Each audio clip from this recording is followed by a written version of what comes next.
हम मंगल की चर्चा कर रहे थे, गृहस्थों के लिए उत्तम मंगल।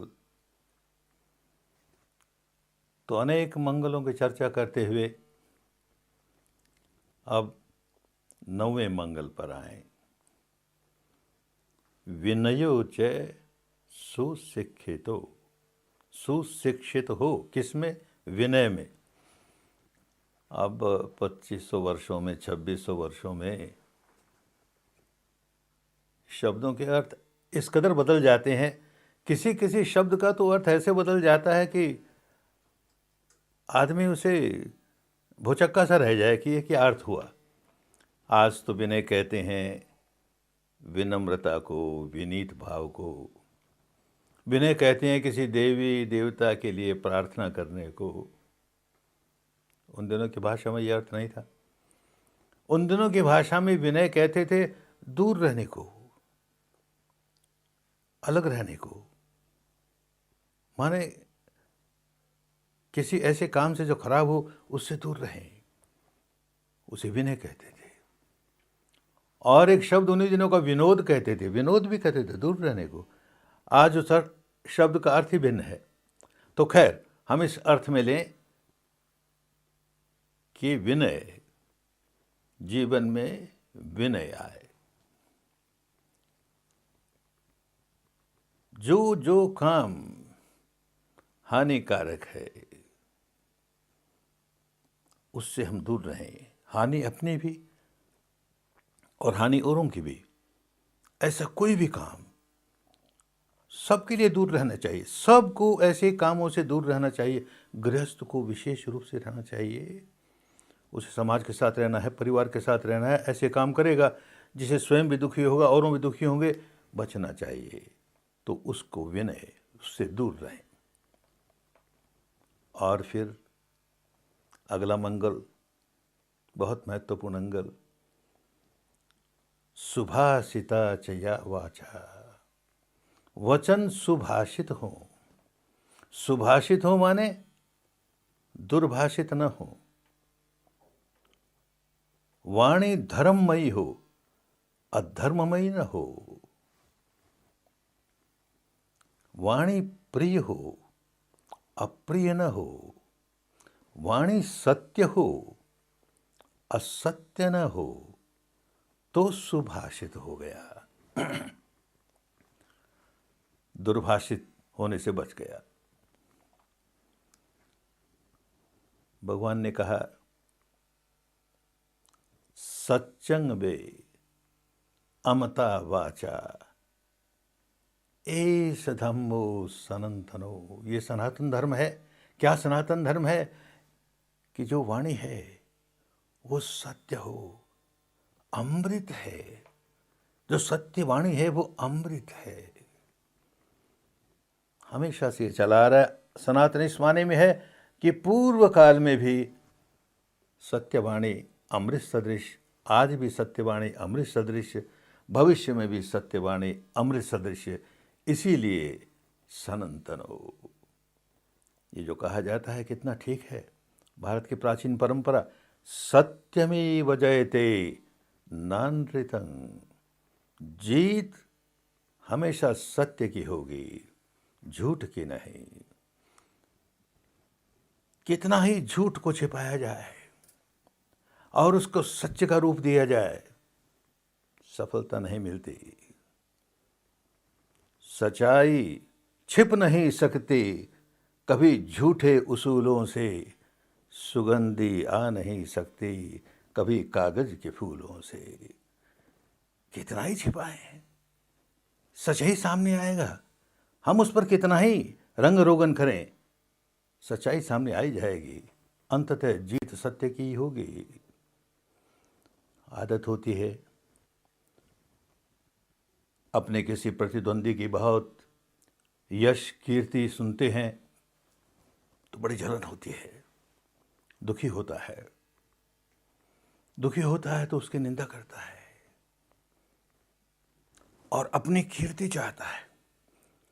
अपने प्रतिद्वंदी की निंदा करता है और अपनी कीर्ति चाहता है। तो कहा तुलसी जे कीरत चहही, तुलसी जे कीरत चहही, पर की निंदा पर की कीरत खोए, पर की कीरत खोए, तिनके मुँह मसी लागी हैं, तिनके मुँह मसी लागी हैं, मिटे न मरिए धोए। धोते धोते मर जाएंगे, लेकिन वो जो कालख लगेगी मुंह पर मिटने वाली नहीं है। अपनी कीरत चाहता है और दूसरे की कीरत को नष्ट किया चाहता है, तो समझा नहीं, धर्म को समझा नहीं, सुभाषित को समझा नहीं, दुर्भाषित हो गया। जिसके सचमुच बड़ाई है वो अपनी क्या बड़ाई करेगा, जिसमें बड़ाई नहीं है वो अपनी बड़ाई करेगा, और जिसमें अपनी बड़ाई है वो कभी बड़ाई नहीं करेगा। क्या करेगा? अरे बड़े बड़ाई ना करें, अरे बड़े न बोले बोल, हीरा मुख से कब कहे, मेरा लाख टका है मोल। नहीं कहता ना, अपने आप हीरे को देखते ही लोग पहचानते हैं, बड़ा कीमती है, बोलता नहीं। जिसके पास सचमुच गुण है वो अपने गुणों की व्याख्या नहीं करेगा, उसका जीवन कहेगा ये सद्गुणी है। बोलते ही तो अपने आप परखा गया। कटु वचन बोले तो जान गया दुर्जन है, मीठे वचन बोला तो जान गया कि सज्जन है। इसीलिए कहा गया, दोनों रहीमन एक से, दोनों रहीमन एक से, जब लग बोलत ना है। जब तक नहीं बोलती हैं दोनों एक से लगती हैं। कौन? जान पड़त है काक पिक, कौवा और कोयल, ऋतु बसंत के माए। ऋतु बसंत में जब बोलते हैं तो मालूम होता, अन्यथा दोनों काले हैं, एक जैसे पक्षी हैं, पहचान ही नहीं सकेंगे। बोली से पहचाने, ये कोयल है, ये प्रियभाषी है, ये कौवा है, अप्रियभाषी है। अरे कर्कश बोले कागलो, कर्कश बोले कागलो, अरे कोयल मीठा भैण, एक हियो व्याकुल करे, अरे एक बढ़ावे चैन। कर्कश बोलते व्याकुलता आती है, और कोई मीठा बोले तो चैन आता है। बोली का असर सुनने वाले पर कैसे पड़ता है, खूब समझना चाहिए। क्या पाया रे बावले, क्या पाया रे बावले, बोले कड़वे बोल, मैत्री के माहौल में दिया विषम विष घोल। कितना गहरा विष घोल दिया तुमने। चारों ओर बड़ी मैत्री का माहौल था, लोग बड़े प्रसन्न थे, खुश थे, आराम से बैठे थे, बातचीत हो रही थी। एक कड़वी बात बोली कि सारा वातावरण, सारा माहौल बिगड़ गया। कांजी कासा विष भरया, अरे कांजी कासा विष भरया, बोलिया वचन कठोर, मणा दूध न फाड़ता, जरा न आयो जोर।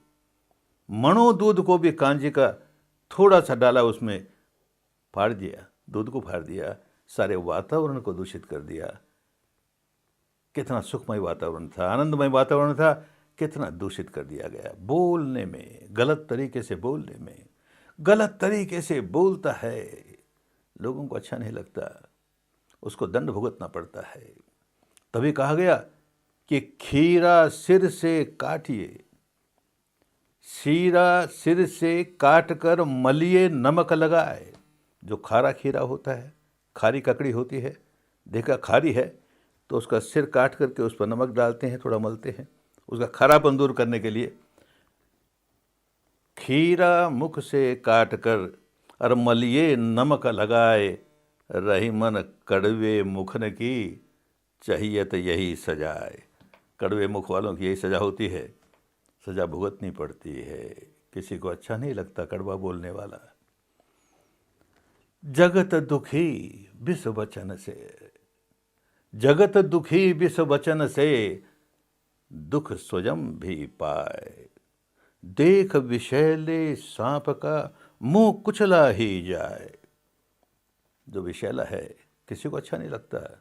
विषैला सांप को देखते ही जहाँ तक हो से पहला काम ये करेंगे, उसका मुंह कुचलेंगे, उसका फण कुचलेंगे।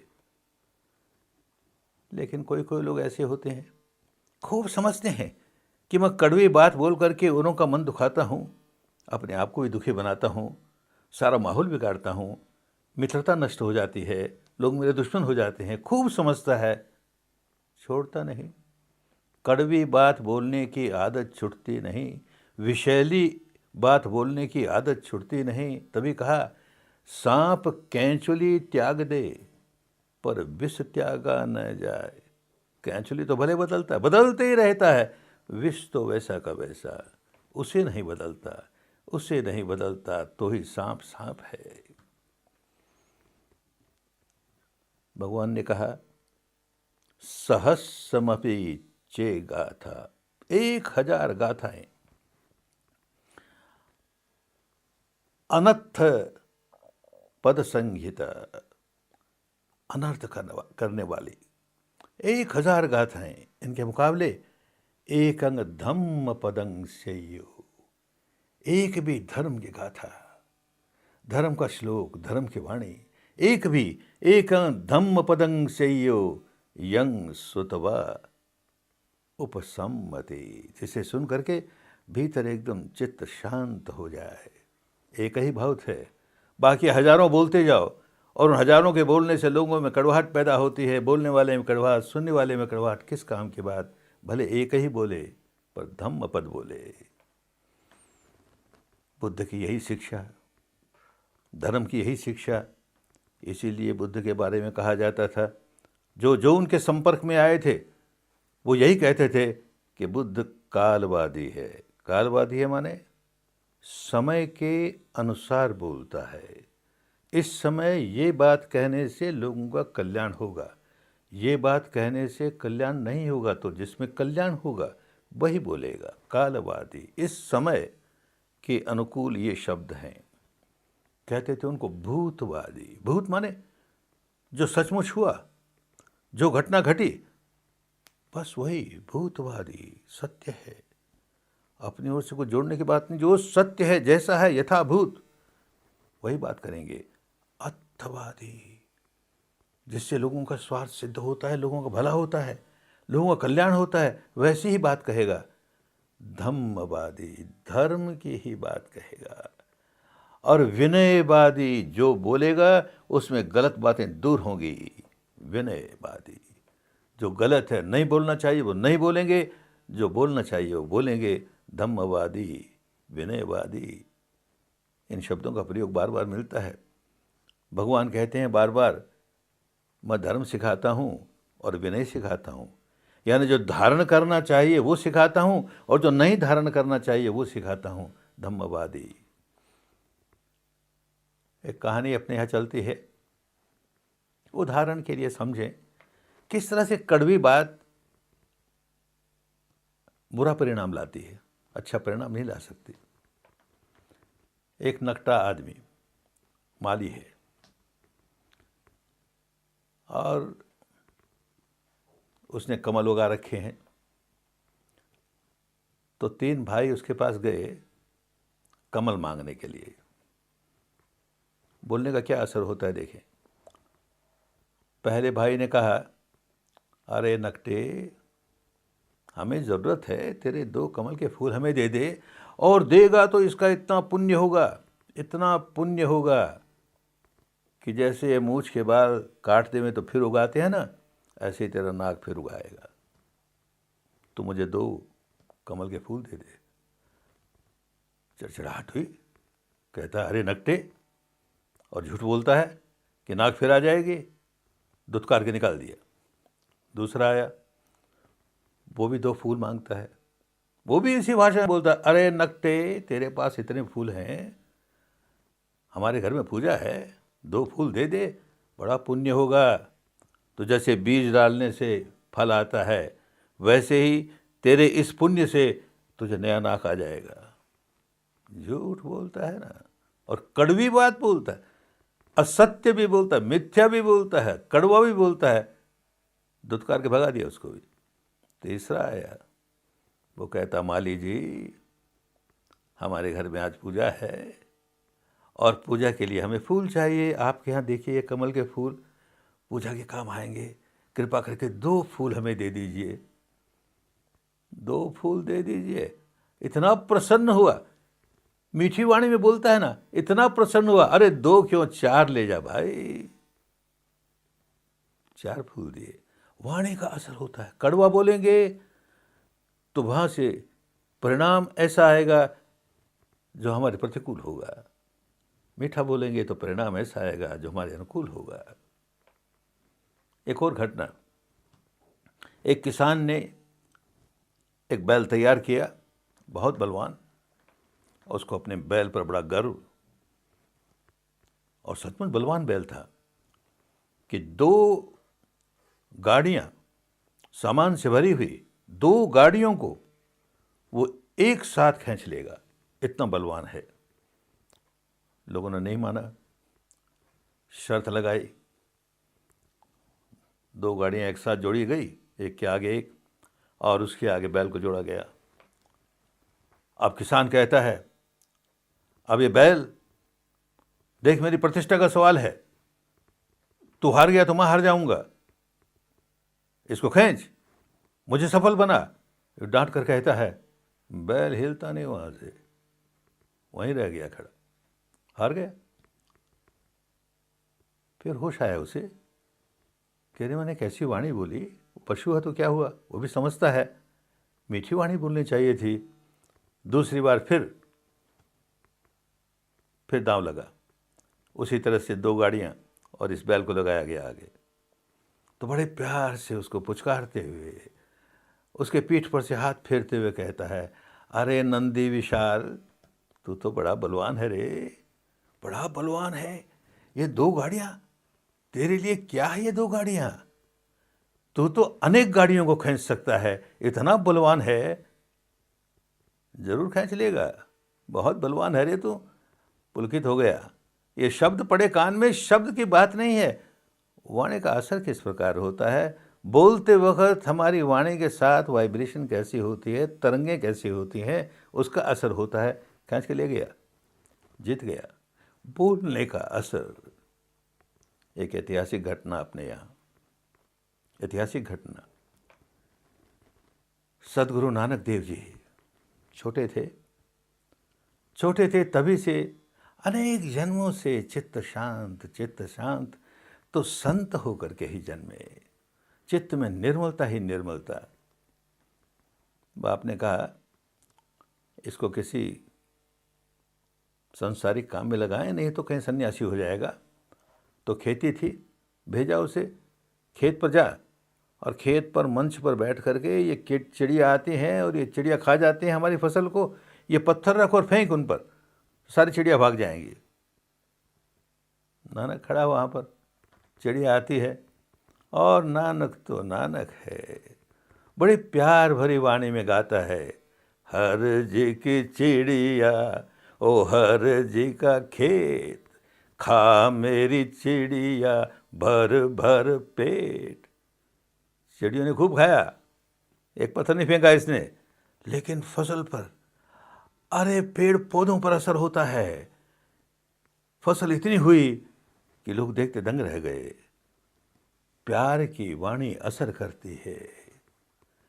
भगवान जब बोलते थे तो उनकी वाणी में ऐसी तरंगें होती थी, ऐसी तरंगें होती है, सुनने वाला पुलक रोमांच से भर जाता है। और पुलक रोमांच से भरते भरते, पुरानी पुण्य पारिमा हो, उसके साथ पारमिता हो, तो पुलक रोमांच से भरते भरते भरते उसके परे नित्य शाश्वत ध्रुव का साक्षात्कार कर लेता है, श्रोतापन्न बन जाता है। ऐसे अनेक किस्से हुए।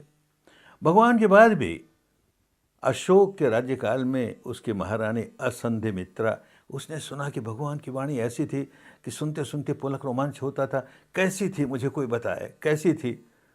तो लोग पक्षी, कार्विक नामक पक्षी को ले आए। उसकी आवाज़ ऐसी कि सुने तो बड़ा मन प्रसन्न हो, कार्विक पक्षी। और जैसे उस कार्विक पक्षी की वाणी सुनी कि मन तरंगित हो उठा, शरीर तरंगित हो उठा, और होते होते वो भी श्रोतापन्न अवस्था पर पहुंच गई। वाणी का इतना बड़ा असर होता है, सजीव पर भी, निर्जीव पर भी। हम देखते थे हमारे गुरुदेव सुबह सुबह आश्रम में जितने पेड़ पौधे हैं उन सब पर पानी देते थे। सुबह 3 बजे उठ करके जल देते थे और मैत्री देते थे, प्यार भरी मैत्री। तो कैसे फूल उगते थे वहाँ, कैसे फल उगते थे। अरे बड़ा असर होता है प्रकृति पर, फल फूलों पर भी। वाणी मीठी ही बोलनी चाहिए, मधुर ही बोलनी चाहिए। मंगल ही मंगल है मीठी वाणी में, भला ही भला है मीठी वाणी में, कल्याण ही कल्याण है मीठी वाणी में।